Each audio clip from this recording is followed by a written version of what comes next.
გავაგრძელოთ მე-18. პათოლოგიური ქუგ-კბილის არსებობა V1, V6 განხრებში მოწმობს A. უკანა კედლის ინფარქტზე, B. წინა გავრცელებულ ინფარქტზე, G.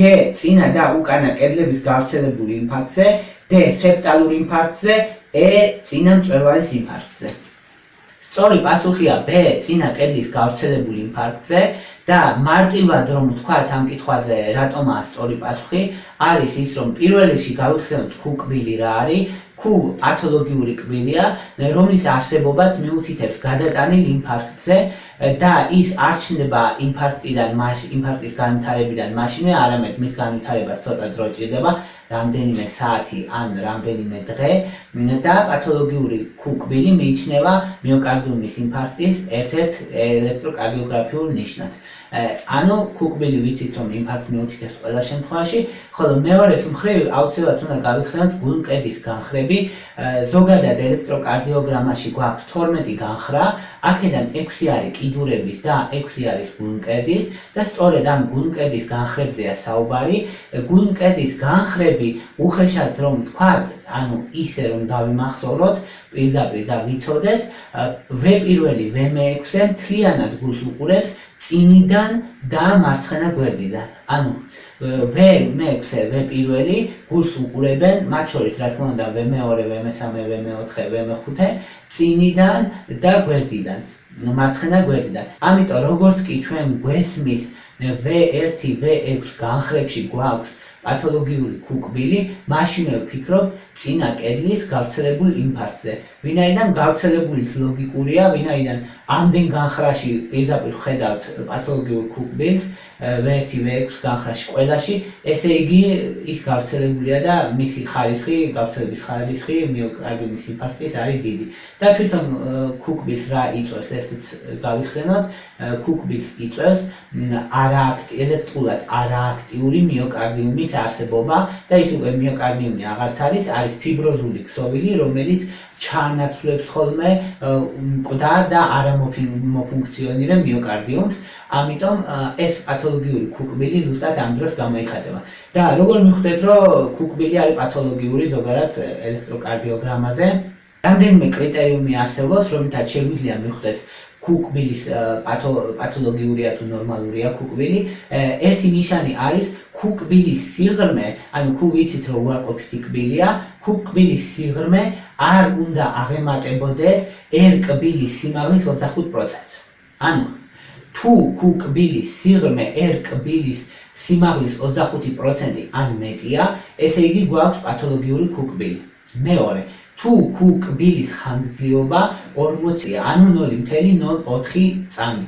თუ არის მისი ხანგრძლივობა პერიოდი, ესეთ შემთხვევაში და მეტი, ამ შემთხვევაში ქუგ-კბილი პათოლოგიურია, ან თუ მისი ამპლიტუდა, ანუ სიმაღლე არის 2 მმ-ზე მეტი. ამ შემთხვევაში ქუგ-კბილი არის პათოლოგიური, ანუ ჩვენ უკვე ვიცით პათოლოგიური ქუგ-კბილი როგორ გამოიყურება და ვიცით ის რომ V1, V6 განხრაში არის წინა გავრცელებული კედლის ინფარქტი. მე-19 ჩამოთვლიდან, რომელიც წარმოადგენს მოციმციმე არითმიის სადიაგნოზო ელექტროკარდიოგრაფიულ კრიტერიუმს. A. არათანაბარი RR ინტერვალები, B. თანაბარი QT ინტერვალები, G. F ტალღების არსებობა, D. ST სეგმენტისა და T კბილის დეფორმაცია, E. QRST კომპლექსის დეფორმაცია. სწორი პასუხია G. F ტალღების არსებობა. პირველ რიგში ამ შეკითხვაზე რისი თქმაც შეგვიძლია პასუხი არის ის, რომ საერთოდ რომ ადამიანს არ ესმოდეს კარდიოლოგია, მეომარ ექიმს რა თქმა უნდა, საერთოდ რომ არ ესმოდეს ელექტროკარდიოგრაფია, ჩემი აზრით მაინც უნდა იცოდეს მოციმციმე არითმიის ნიშანი რა არის და ეს აუცილებლად უნდა დავიმახსოვროთ, რომ არის F ტალღები. F ტალღები არ გვაქვს ნორმალურ ელექტროკარდიოგრამაზე. ანუ რო გვინდოდეს ნორმალურ ელექტროკარდიოგრამაზე მოძებნით F ტალღები ვერ მოძებნით, იმიტომ რომ არ არის და ჩნდება მოციმციმე არითმიის დროს. F ტალღები ანაცვლებს ნორმალურ P კბილებს, ანუ ნორმალური P კბილების ნაცვლად ჩნდება F ტალღები. და ეხლა თვითონ მექანიზმს თუ განვიხილავთ, ძალიან ადვილი გახდება და ნათელი რატომ და როგორ. ნორმაში გვაქვს ჯერ წინაგულების დეპოლარიზაცია, რაც ქმნის პეკბილს ელექტროკარდიოგრამაზე, შემდეგ მოყვება PQ ინტერვალი, ანუ PR ინტერვალსაც უწოდებენ, ეს დრო არის წინაგულების დეპოლარიზაციიდან პარკუჭების დეპოლარიზაციამდე დრო და შემდეგ მოდის QRS კომპლექსი, ანუ პარკუჭების დეპოლარიზაცია. ამ შემთხვევაში პარკუჭებს პირდაპირ არ ვეხები, თუმცა პარკუჭების რითმით დარღვეულია ხოლმე მოციმციმე არითმიის დროს, მაგრამ მთავარი მოციმციმე არითმიაში მექანიზმი არის ის, რომ მოციმციმე არითმიაში ხდება ქაოტურად, არათანაბრად და სუსტი ელექტრული იმპულსების წარმოქმნა წინაგულებში, მაგრამ წინაგულების შეკუმშვა არ ხდება. ანუ ეს იმპულსები, ელექტრული იმპულსები, რომელიც წარმოიქმნება წინაგულებში, იმდენად სუსტია, რომ წინაგულის შეკუმშვა არ ხდება, მაგრამ არის ბევრი. ამიტომ იძლევა არა პეკბილს, ანუ არ არის ერთი დეპოლარიზაცია ძლიერი, რომელიც გამოიწვევს შემდეგ წინაგულის შეკუმშვას, არამედ არის ქაოტური, მრავალი სუსტი აგზნება, სუსტი დეპოლარიზაცია წინაგულების, რაც გამოიხატება ელექტროკარდიოგრამაზე, როგორც F ტალღების არსებობა. ანუ F ეს დაკბილული ფორმა, რომელსაც სურათზეც ხედავთ, არის წარმოდგენილი და ეს მიუთითებს მოციმციმე არითმიაზე. მოციმციმე არითმიაზე ასევე რაც უნდა დავიმახსოვროთ არის ის, რომ ის ასაკთან ერთად მისი პრევალენტობა იზრდება, ანუ გავრცელება იზრდება მკვეთრად.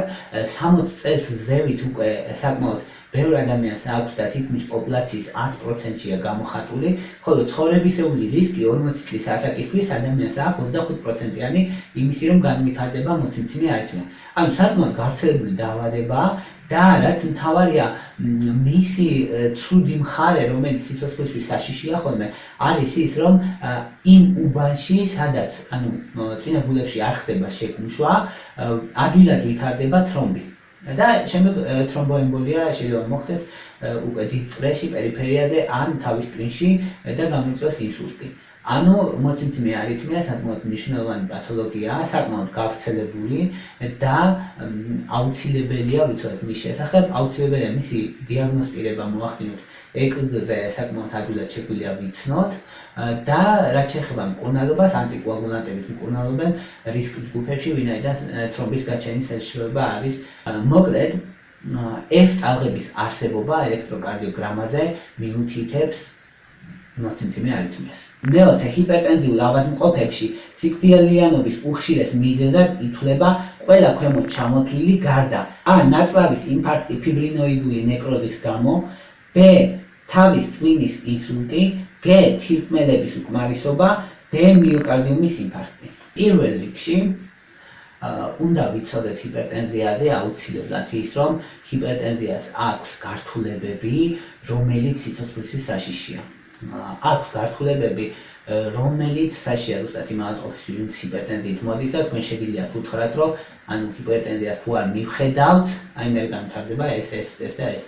და ზუსტად ამ ასეთ გართულებებზეა საუბარი, ასეთ მეორად მდგომარეობებზეა საუბარი, რომლის მნიშვნელოვანი რისკ ფაქტორი და ხელისშემწყობი არის ჰიპერტენზია და ძალიან მარტივად შეგვიძლია დავიმახსოვროთ ამ შემთხვევაში სამი რაღაცა. პირველი, ჰიპერტენზია იწვევს გულის უკმარისობას, გულის შეგუბებით უკმარისობას, შეიძლება გამოიწვევს არითმიები, შეიძლება გამოიწვევს გულის დაავადებები, კორონარული ისემია და ასე შემდეგ. ანუ ჰიპერტენზია გულის სიკვდილიანობის მნიშვნელოვან რისკ ფაქტორს წარმოადგენს და ყველაზე ხშირად ჰიპერტენზიანი პაციენტები ზუსტად კვდებიან გულის დაავადების გამო. ანუ პირველი არის გული. ჰიპერტენზიან პაციენტებში ყველაზე მნიშვნელოვანი სიკვდილიანობის გამომწვევი არის გულის პათოლოგიები, ვინაიდან ჰიპერტენზია ავითარებს სწორედ აი ამ გულის პათოლოგიებს. მეორეს მხრივ, ყველაზე მნიშვნელოვანი სიკვდილიანობის გამომწვევი ჰიპერტენზიან პაციენტებში, ოღონდ მეორე ადგილზე არის ინსულტები, ანუ თავის ტვინი და ზოგადადაც რო დაიმახსოვროთ, მსოფლიოში სიკვდილიანობის ყველაზე ხშირი მიზეზებში პირველი არის გულის დაავადებები, მეორე არის ინსულტები. ანუ ეს ორი რეალურად ემთხვევა მსოფლიოში ამ ეტაპზე სიკვდილიანობის ყველაზე ხშირ მიზეზებს, შესაბამისად ასეთ შეგვიძლიათ დაიმახსოვროთ და მესამე არის თირკმელები. თირკმელების უკმარისობა, ოღონდ რა თქმა უნდა ჰიპერტენზიამ პაციენტებში ყველაზე ხშირი მესამე სიკვდილიანობის მიზეზი არის თირკმელების უკმარისობა. თირკმელების უკმარისობა რატო ხდება? ერთი რო ის ანუ ორმაგათაა დამოკიდებული ჯაჭვური რეაქცია, მოკლედ შეიძლება თირკმლებმა გამოიწვიოს თვითონ ჰიპერტენზია და მეორადი ჰიპერტენზიის ყველაზე ხშირი გამომწვევი სწორედ თირკმლები არიან. და პირიქით, თვითონ ჰიპერტენზია აზიანებს თირკმელებს, აზიანებს თირკმლის არტერიოლებს, ან გლომერულურ აპარატამდე, არტერიოლების დაზიანება იწვევს თვითონ გლომერულური აპარატის დაზიანებას, სკლეროზს, ნეკროზს და შესაბამისად თირკმლის უკმარისობა ვითარდება. თავის მხრივ გლომერულ ფილტრაციაში მუდმივად მაღალი წნევა, რაც ახლავს თან ჰიპერტენზიას, ასევე იწვევს მის ამ აპარატის დაზიანებას და შემდგომში უკვე თირკმლების უკმარისობას და აი ეს რამდენიმე მექანიზმია, რითიც არტერიული ჰიპერტენზია მოქმედებს თირკმლებზე და იწვევს თირკმლების უკმარისობას. ანუ ეს სამი უნდა დავიმახსოვროთ, ისედაც საერთოდაც რომ ეს კითხვა რომ ძალიან იყოს დასმული, აუცილებლად მაგალითად თუ შეგვეკითხება ადამიანი ან პაციენტი რომ რა მომდივა თუ ჰიპერტენზია მექნება, ხო, აი რისი უნდა მეშინოდეს, ეს სამი პასუხი აუცილებლად უნდა გქონდეს. ერთი გულის დაავადებები განვითარდება, რომელიც სიცოცხლისთვის საშიშია, მეორე ინსულტების რისკი იმატებს, რომელიც სიცოცხლისთვის ასევე ძალიან საშიშია და მესამე თირკმელების უკმარისობა, რომელიც შეიძლება განვითარდეს ჰიპერტენზიის შედეგად. ანუ სწორი პასუხი ამ შემთხვევაში არის A, ნაწლავის ინფარქტის ფიბრინოიდული ნეკროზის გამო. ანუ ეს არის სხვა პრობლემა და ამ შემთხვევაში ჰიპერტენზიულ პაციენტში სიკვდილიანობის მიზეზებს შორის წამყვანი ეს არ არის.